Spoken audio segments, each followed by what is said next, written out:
अस्सलाम वालेकुम dear students, dear friends, brothers और भी जो चाहने वाले इस चैनल को देखते हैं, वेलकम कहता हूँ आज की इस वीडियो में। एंड आप लोगों का बहुत शुक्रिया कि आप लोगों का बहुत अच्छा रिस्पांस आ रहा है। आप वीडियोस को देखते भी हैं, लाइक भी करते हैं, थैंक्स फॉर दिस।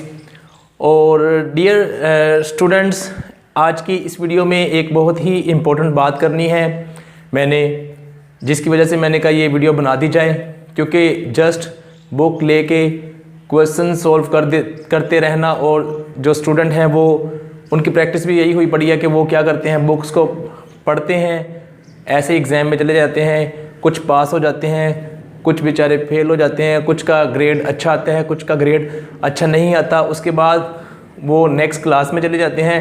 उनके पास due to shortage of time उनके पास सोचने का वक़्त नहीं होता, क्योंकि टाइम आजकल शॉर्ट है, हमारी एक्टिविटीज़ बहुत ज़्यादा हैं।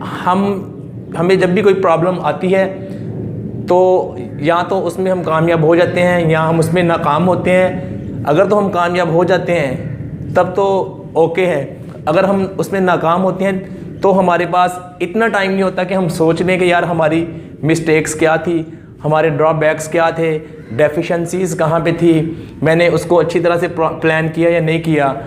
ये सारी जो क्या उसका नाम है बातें हैं ना, ये हम सोचते ही नहीं, बस अपने आप को हर्ट करना शुरू कर देते हैं कि यार बहुत अच्छा प्रिपरेशन किया था लेकिन एग्ज़ाम में अच्छे मार्क्स नहीं आए।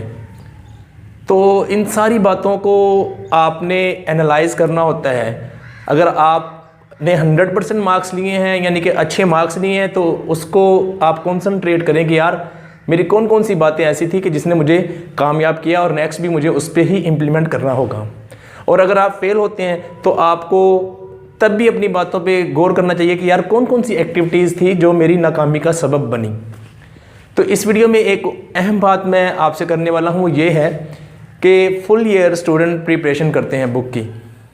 कोई भी बुक ले लें, physics, chemistry, math, business, English, Urdu, जो भी है, आप कोई भी आप कोर्स पढ़ रहे हो, अकाउंट्स, फाइनेंस, मार्केटिंग, मैनेजमेंट, जो भी बुक आप पढ़ते हैं उसकी आप प्रिपरेशन करते हैं। आपने अच्छे तरीके से पढ़ लिया होता है, लेकिन प्रॉब्लम क्रिएट हो जाती है एग्ज़ाम में। कैसे प्रॉब्लम क्रिएट होती है? आपने तो पढ़ा होता है, जब आप एग्ज़ाम में बैठते हैं तो आपके पास कुछ ऐसे क्वेश्चन आ जाते हैं जो आपको आते तो होते हैं, लेकिन आपको उनको पढ़ने के बाद, रीड करने के बाद आपको आइडिया समझ नहीं आ रहा होता कि यार इसने पूछा क्या है। इस तरह से बहुत से स्टूडेंट के साथ ये वाला वाक़या हो चुका है। तो वो क्या करते हैं, वो क्वेश्चन को छोड़ आते हैं, ठीक है ना। जब क्वेश्चन छोड़ दिया तो फिर तो आप उसमें एक नंबर भी एक्सपेक्ट ना करें कि आपको मिलेगा।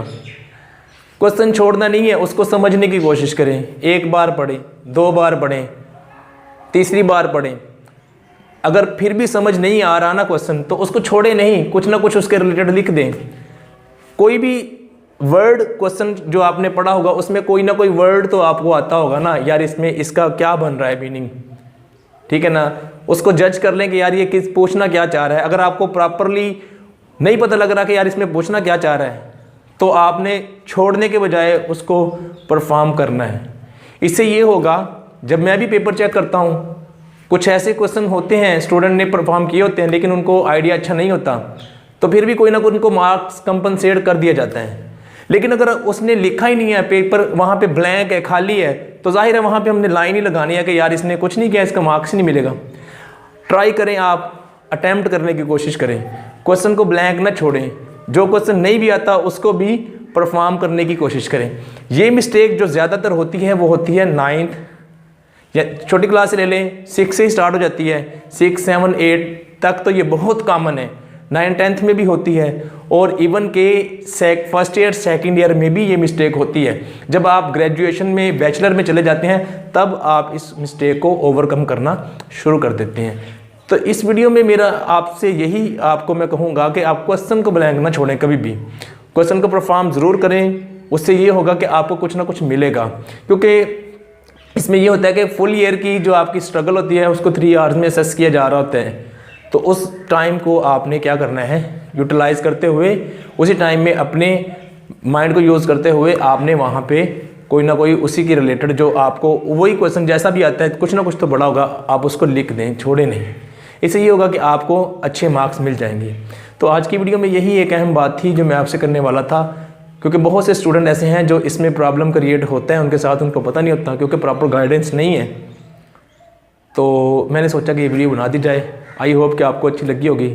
वीडियो अच्छी लगी हो तो इसको लाइक कर दें और अपने फ्रेंड्स के साथ इसको शेयर कर दें, और मैथ VBN को ज़रूर सब्सक्राइब कर लें, क्योंकि इस पर आपको हर तरह की मैथमेटिक्स, स्टैटिस्टिक्स और आने वाले दिनों में accounts, economics, business studies, finance की वीडियोज़ भी मिलेंगी। Thanks for watching this video.